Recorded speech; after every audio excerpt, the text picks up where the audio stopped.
So the number 2 thing is if it's an isolated incident. It's not happening. Let's say you have awesome retention all the time and all of a sudden you have a client that it just doesn't go well and you're like, what's happening? So 99% of the time it's going to be because of their skin, and I'll explain to you the details of that. So their skin, meaning you might have chose the wrong modality for their skin. You know, it could have been too saturated, too scarred, etc. And I do go over this more in the last video, the longer video. But it can also be their aftercare. They could have not followed aftercare. So essentially, you got stuff in your shoe. Okay, let me see. So essentially, if you normally do, then it's gonna be most likely that their skin is what is different. It's not necessarily anything wrong with something that you're doing. Now, somebody recently posted a male brow that they did. Sorry, I'm cleaning wood chips off of my son's foot. So there wasn't necessarily anything wrong that she did with the procedure, but because a lot of male brows have a lot thicker skin. So if you just do the same thing you do for every client for that person, it's not gonna heal well. So if the skin is overly saturated, so you know it has previous work or scar tissue, then you most of the time you cannot microblade them. And I find a lot of the times where it's an isolated incident that doesn't heal well, it's because you microbladed somebody you shouldn't have microbladed. So in that case, oh, that shoe too. Okay, let me see. So so in that case, you want to, on their touch-up, do something different, right? So it's either going to be machine work, pixel blading and pixel shading works.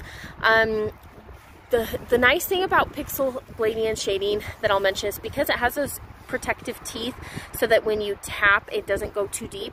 It's hard. Sometimes you have to do a fair amount of pressure to pop through that top layer if it's a little bit scarred or thick skin. And so those protective teeth help you tap, but not tap too deep, because you don't want to go too deep either. Otherwise you end up with, you know, too deep equals ashy. So that is the nice thing about tapping in brows for people that are scarred. Now, if you are like, no, I did the correct depth, I picked the right modality, this person still just did not retain and I have no idea why, then it's probably their aftercare. The number one way that people will pull their pigment out and just heal horrible is sweating. Number one way. Think about it. What is saline removal? It's salt water. You open the skin, you put on salt water, it pulls out pigment. Sweat is salt water. So if your client is sweating during their healing, you are screwed. Like, they will not heal well. So people with, you know, that tell me that they have, you know, they're in menopause, or you know, like they just go outside and work on their garden anyways, at least those first 3 days when the skin is still open, when it's just that scab hasn't fully formed. Think about it. Emergency removal can be done within like the first 3 days, right? That is when the skin is still the most volatile. So during that time, if they sweat, that is the number one bad thing you can do.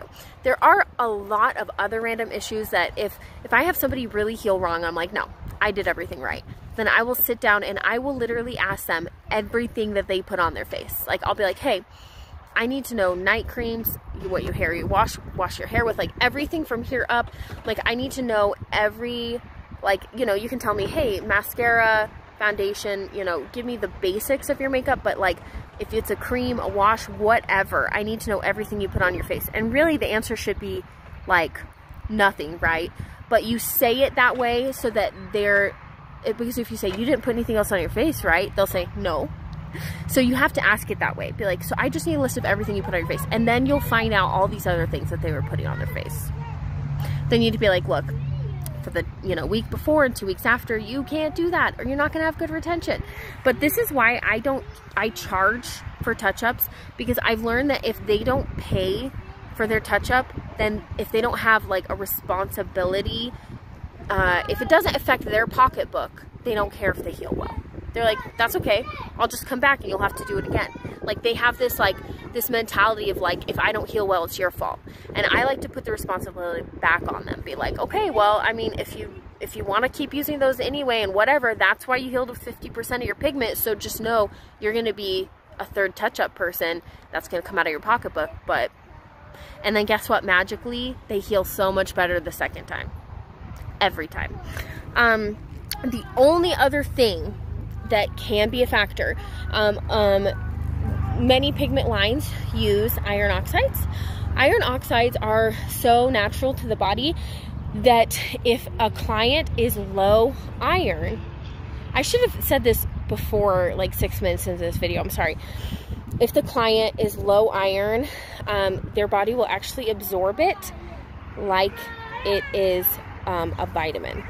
I actually had somebody who had not had a period for like a year, and then we did her brows and she started her cycle. She was that low iron that her body was not allowing her to have a period, and it absorbed that and like corrected it in her body. That's crazy, right? In fact, I'm thinking I'm going to do a third video specifically about how pigments can affect it, because there's another thing I want to mention about pigments. But that's the only case where I have seen where like they follow everything, I did everything, they still didn't heal well. It was iron oxide pigments. And although it still does have that like little thing that's annoying that here and there, if they don't heal well, then I'll be like, okay, look, take an iron supplement. And if they do that before and after, then there's been like 3 cases where then they heal well. But it's still worth it to me because I do a lot of pixel blending and pixel shading, and otherwise it just ashes out in the skin after a few years if you're using carbon. Even microblading, I don't know if you've seen like a lot of PMU that just gets ashy as time goes on, and it's that carbon. So, but again, I'm going to do a third video kind of talking more about that specifically. But yeah, if it's an isolated incident, this video is long, I'm sorry. If it's an isolated incident, check everything that they put on their face. I'm talking everything. Go in detail with them, what they did for aftercare. Really make sure they're not sweating. And then just really make sure that you chose the correct modality for their face. So meaning like, probably they're not a microblading candidate. If you microbladed them and they didn't heal well, probably they're not a microblading candidate. And if you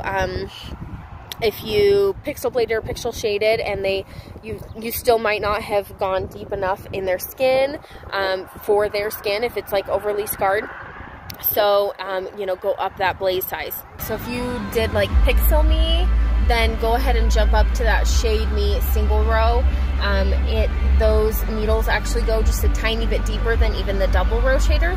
So if same thing, double row shader, if it wasn't quite deep enough, then like if the skin is a little scarred, thick, you know, some of those things, that's why I actually go to that blade to begin with for the first time, or for the first session. So, okay, hope this video helps. I'm sorry it got so long.